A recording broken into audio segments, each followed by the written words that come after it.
இது கேளுங்கள் பாட்டு. இங்க அப்படியே இந்த சிந்தனையை வச்சுக்கங்க. எனக்கு எப்பவுமே சத்குருவை பார்த்தாலோ இல்லை இந்த வாலண்டியர்ஸை பார்த்தாலோ சுவாமிகளை பார்த்தாலோ எப்படியோ தெரியாது, என் கண் கலகலப்போம். ஆனா ராசலீலா நடக்கக்கூடிய அந்த விருந்தாவன் தோட்டத்திற்குள் நுழைகிறோம் நாம். அது அப்படியே நான் சொல்றேன். இன்றைக்கு நான் அனுபவித்த இந்த விஷயத்தை உங்களிடத்தில் கடத்தி விட்டு போகிறேன். கிருஷ்ணலீலா புத்தகத்தில் வெளியீட்டு விழாவில், அறிமுக விழாவிலே பேசுவதற்கான ஒரு வாய்ப்பு எனக்கு கிடைத்ததாக நான் இதை கொள்கிறேன். உள்ள நுழைகிறோம்.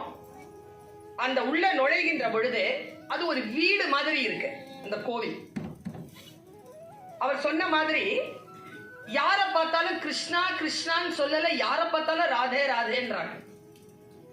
இந்த ராதேயா இருக்கிறது இருக்குல்ல, கிருஷ்ணனா இருக்கிறது கூட சுலபம், ராதையா இருக்கிறது தான் கஷ்டம். கடவுளா ஆகிரலாம். கடவுளுக்கு தன்னை நிகராக்கி கொண்டு அவனோடு மர்ஜ் பண்ற ஒரு விஷயம் இருக்குல்ல, அது எப்படி காலம் கடந்து கிருஷ்ணனை ஒப்பாக வந்து கிருஷ்ணனுடைய பெயரே இல்லாமல் வெறும் ராதை பெயராவே நிற்கக்கூடிய ஒரு வாய்ப்பு எப்படி அவளுக்கு வாய்த்தது அப்படிங்கிறத நான் உள்ள போகிறேன். அப்போ அந்த பூசாரி என்கிட்ட ஒரு வார்த்தை சொன்னார். எனக்கு ஹிந்தி தெரியும், கூட வந்ததுக்கெல்லாம் தெரியாது, எல்லாம் தமிழ் இங்கிலீஷ். எனக்கு ஹிந்தி தெரியுங்கிறதுனால அந்த பூசாரி என்கிட்ட சொல்ற,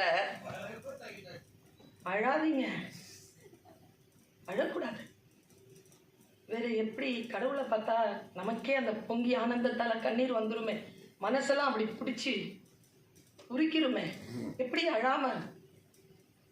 ஒண்ணுதான் விருந்தாவனுடைய ரகசியம், இதை நீ புரிந்து கொள். அந்த பூசாரி சொன்னதையா என்னன்னா, நீ எதை விருந்தாவனத்தில் தருகிறாயோ அதை இரட்டிப்பாக பெறுவாய்.